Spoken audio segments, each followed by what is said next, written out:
nujye kugusuhuzaho wowe udahwema gukurikira Intego TV. Ndagusaba gukora subscribe kugira tubane mu makuru yacu ya buri munsi. Reka nkuherere ku nkuru ivuga ko Perezida Paul Kagame w'u Rwanda yemeye gutanga umusada wo gusaba M23 guhagarika imirwano no kuva mu bice yamaze kwigarurira. Perezida wa Repubulika y'u Rwanda Paul Kagame yemereye Uhuru Kenyatta wahoze ari perezida wa Kenya kumuha umusada wo kumufasha gusaba inyeshyamba z'umutwe wa M23 guhagarika imirwano zihanganyemo na FARDC, izo ni ingabo za Kongo, no kuva mu bice uyu mutwe umaze kwigarurira. N'amakuru yemejwe n'ibiro bya Kenyatta kuri ufite inshingano zo kuba umuhuza mu bibazo bya Repubulika na Demokarasi ya Kongo.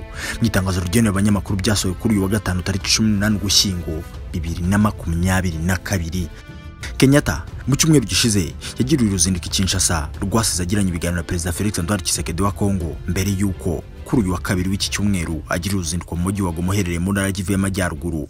Bivugwa ko ushobora gufatwa n'uyu mutwe wa M23 mu minsi mike itarambiranye.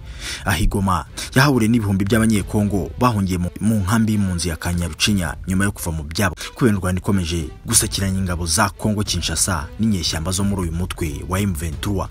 Amakuru aturuka muri Kongo avuga ko inyeshyamba za M23 zikomeje kwigarurira ibice bitandukanye by'intara y'Kivu y'Amajyaruguru by'umwihariko muri teritwari ya Rucuru na Nyiragongo. N'imirwano kugeza ubu igikomeje nyuma yo kubura byeruye mu cyumweru gishize. Uhuru Kenyatta wari muri Kongo mu ruzinduko rwari mu muhate wo gutegura itangiro ry'ibiganiro by'amahoro hagati ya leta ya Kinshasa n'imitwe yitwaje intwaro ikorera mu burasirazuba bwa kiriya gihugu. Ibiro bye byatangaje ko nyuma yo gusura Goma yagiranye ikiganiro kuri telefone n'abarimo Perezida Paul Kagame w'u Rwanda. Mu bandi baganiriye harimo Perezida Evariste Ndayishimiye w'u Burundi, kuri ubuyoboye umuryango wa Afurika y'Iburasirazuba, umunyamabanga mukuru wa Loni Antonio Guterres, cyo kimwe na Perezida Tshisekedi wa Kongo. Kenyatta mu kiganiro yagiranye na Kagame ngo yamumenyeshe iby'uruzinduko rw'Igoma ndetse n'ubuzima buteye ubwoba yiboneye mu nkambi y'abavuye mu byabo. Abanyacyubahiro bombi byarangiye bemeranyije ko hakenewe ishyirwa mu bikorwa ry'imyanzuro yafatiwe mu nama y'abagaba bakuru b'ingabo z'umuryango wa Afurika y'Iburasirazuba iheruka guteranira i Bujumbura mu Burundi, by'umwihariko wo kohereza by'ako kanya ingabo z'akarere muri Kongo zifate ibice by'igaruriwe na M23 muri Kivu y'Amajyaruguru kubw'amahoro n'umutekano by'abasivile. Ibiro bya Kenyatta byunzemo ko Kenyatta na Perezida Kagame bemeranyije ko hakenewe ko imirwano ihagarara mu buryo bwihuse, ndetse Perezida w'u Rwanda yemera gutanga umusada mu gusaba M23 guhagarika imirwano no kuva mu bice yigaruriye. Byagize biti nyakubahwa Uhuru Kenyatta mu kiganiro yagiranye na Kagame bemeranyije ko bikenewe ko imirwano itihagarara, ndetse Perezida Kagame yemeye gufasha umuhuza w'umuryango wa Afurika y'Iburasirazuba mu gusaba M23 guhagarika imirwano no kuva mu bice yigaruriye. Perezida Kagame yemeye gutanga buriya bufasha mu gihe M23 idakozwa ibyo guhagarika imirwano cyangwa kuva mu bice yigaruriye, kuko n'ahandi aba barwanyi bafite ho kwerekeza. Kuva ku wa mbere w'icyumweru gitaha nibwo biteganyijwe ko leta ya Kongo igomba kujyana ibiganiro by'amahoro n'imitwe yitwaje intwaro iyirwanya bizabera i Nairobi mu murwa mukuru wa Kenya. Gusa Kinshasa yaharahiye ko idashobora kuganira na M23 keretse abarwanyi bayo babanje kuva muri biriya bice by'umujyi wa Bunagana bamaze amezi hafi 5 bagenzura. Mu rwego rwo gushakira umuti iki kibazo kandi ba Perezida Kagame, Tshisekedi na Ndayishimiye bamaze gutumirwa mu nama iteganyijwe i Rwanda muri Angola, gusa ntibiramenyekana niba bazitabira ubutumire bahawe na Perezida João Lourenço wa Angola.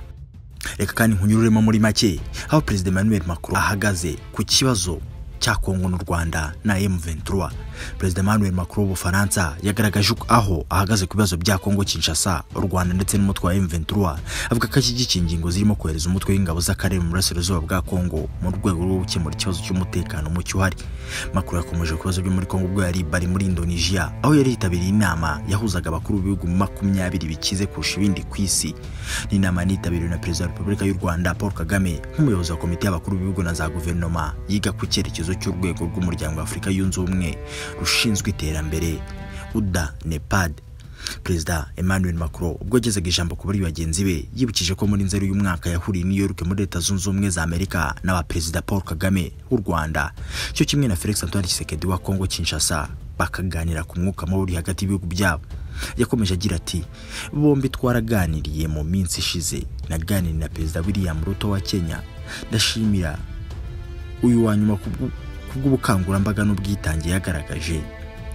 Macron yagaragaje ko bwe abona igikwiye gukorwa kugira ngo amahoro mu burasirazuba bwa Kongo agaruke. Gitsa ku biganiro bya Nairobi ndetse na gahunda yo kohereza umutwe w'ingabo z'akarere muri Kinshasa. Ati hari inzira ishoboka yo guhuza akarere hashingiwe ku biganiro bya Nairobi dushyigikiye. Ibyo turi gukora bifitanye isano hafi y'umuryango w'abibumbye kandi bishyigikiwe n'umuryango w'abibumbye mu rwego rwo kohereza by'igihe gito izo ngabo muri Kongo. Igice kinini cy'ingabo z'akarere zigizwe n'iza Kenya. Perezida Macron yabwiye bagenzi be bo muri G20 k'ibihugu byinshi bigize akarere Kongo n'u Rwanda biherereyemo n'ibyagaragaje ko byiteguye gutanga umusada mu rwego rwo kugarura umutekano mu mijyi myinshi cyane wabonagana n'indi mike, bityo bigatuma imitwe ihari irimo na M23 ishushubikanwa. Yavuze ko ibi aribyo bizatuma habaho kugera ku nzira politiki igomba kuba iya mbere mu guhosha ari amakimbirane. Ku bwa Macron kugira ngo iyi ntego igerweho, yavuze ko yishingikirije ba Perezida Kagame na Tshisekedi ko bafite umuhate muri iki gihe. Yashimiye Perezida William Ruto kubw'ingabo za Kenya yamaze kohereza muri Kongo Kinshasa ubu zamaze kugera i Goma, ashimangira ko Ubufaransa buzakomeza kuba hafi iyi gahunda. Reka kandi nkubwire ko komanda wa misiyo y'umuryango wa Afurika y'Iburasirazuba yatangaje ko ikihutirwa atari ukurwanya imitwe nka M23. Ibi yabitangaje komanda w'ingabo ziri mu butumwa bw'amahoro bw'umuryango wa Afurika y'Iburasirazuba muri Repubulika ya Demokarasi ya Kongo, Major General Jeff Nyagaya, yatangaje ko ikihutirwa atari ukurwanya imitwe yitwaje intwaro nka M23. Mu kiganiro yagiranye n'abanyamakuru ku cyicaro cy'ubutumwa giherereye Goma kuri uyu wa 16 Ugushyingo 2022, General Nyagaya yavuze ko ingabo za EAC zamaze kugera muri Burasirazuba bwa Kongo zizategereza iyubahirizwa ry'ibintu bibiri. Ni ikiganiro yatanze ari kumwe n'abasirikare ku rwego rw'ejo muri Kongo bari mu mugaba mukuru w'ingabo wungirije ushinzwe ibikorwa by'isika n'iperereza Major General Chiko Chitambwe umaze iminsi akorera akazi mu ntara Kivu y'Amajyaruguru. Ibigomba kubahirizwa ni ibyemezo byafashwe mu nama yahurije abakuru b'ibihugu ba EAC Nairobi n'ibyafatiwe mu yahuje Perezida wa Kongo n'u Rwanda n'u Angola i Rwanda, ndetse n'iyubahirizwa rya gahunda yo kurambika intwaro no gusubiza mu buzima busanzwe abahoze ari abarwanyi. Yagize ati ikihutirwa mbere na mbere yari inzira ya politike. Ubu ngubu dufite imyanzuro ya Rwanda na Nairobi. Rimwe na rimwe hari ubwo intambara itazana amahoro, ubu ukwiye kwifashisha diplomasi.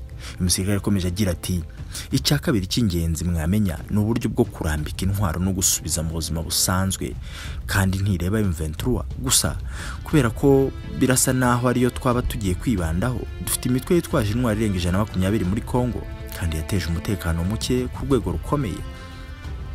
General Nyagaya yatangaje ko ubu buryo bubanza bwombi nibunanirana aribwo hazifashishwa imbaraga z'ingabo ziri mu butumwa bwa EAC. Ati ubu buryo nibutagira icyo bugeraho nibwo tuzahita twifashisha ingamba z'igisirikare. Ibisobanuro bya General Nyagaya bihabanye n'ikifuzo cya leta ya Kongo ko yatangaje kenshi ko ingabo za EAC zizajya kwifasha kurwanya imitwe yitwaje intwaro iza Kenya zikarwanya by'umwihariko M23 mu ntara Kivu y'Amajyaruguru. Reka kandi nsoze nkubwira ko Perezida Tshisekedi wa Kongo na Ndayishimiye w'u Burundi batumiwe Rwanda muri Angola.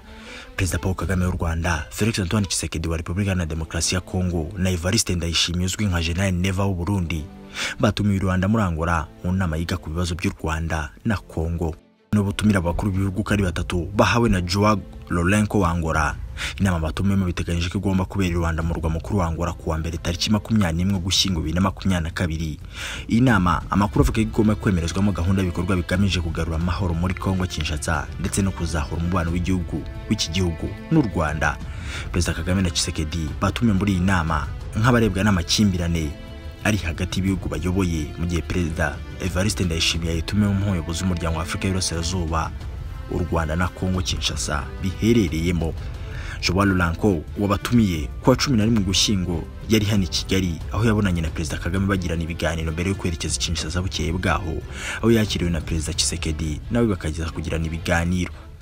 Ibiganiro byose byibanze ku bibazo by'umutekano wo karere k'ibiyaga bigari, by'umwihariko umutekano muke mu Burasirazuba bwa Repubulika ya Demokarasi ya Kongo. Ingendo za Lourenço usanzwe ayobora inama mpuzamahanga y'akarere k'ibiyaga bigari i Kigali ni Kinshasa zari mu rwego rwa gahunda yo gucubya umwuka mubi umaze iminsi hagati y'u Rwanda na Kongo. Kinshasa irushinje gufasha umutwe witwaje intwaro wa M23 n'umwuka mubi watumye Kongo Kinshasa mu minsi ishize inirukana ku butaka bwa Vincent Karega wa ambasaderi w'u Rwanda i Kinshasa. M23 kuri ubu iracyagenzura ibice bitandukanye by'intara Kivu y'Amajyaruguru n'ubwo ingabo za Kongo Kinshasa ziheruka kwifashisha indege z'intambara mu kugaba ibitero mu bice imaze igihe igenzura mu rwego rwo kugabanya ubushyamirane maze igihe hagati ya Kigali na Kinshasa. Umuryango wa Afrika yunze ubumwe uriko gusaba Perezida Laurent gukomeza ubutumwa bwe nk'umuhuza hagati y'ibihugu bibiri by'abavandimwe Kongo n'u Rwanda. Ni ubutumwa Perezida Laurent yahawe na Perezida Macky Sall wa Senegal kuri uyoboye umuryango wa Afrika yunze ubumwe, cyo kimwe na Moussa Faki Mahamat, umunyacad usanzwe ari perezida wa komisiyo y'uriya muryango.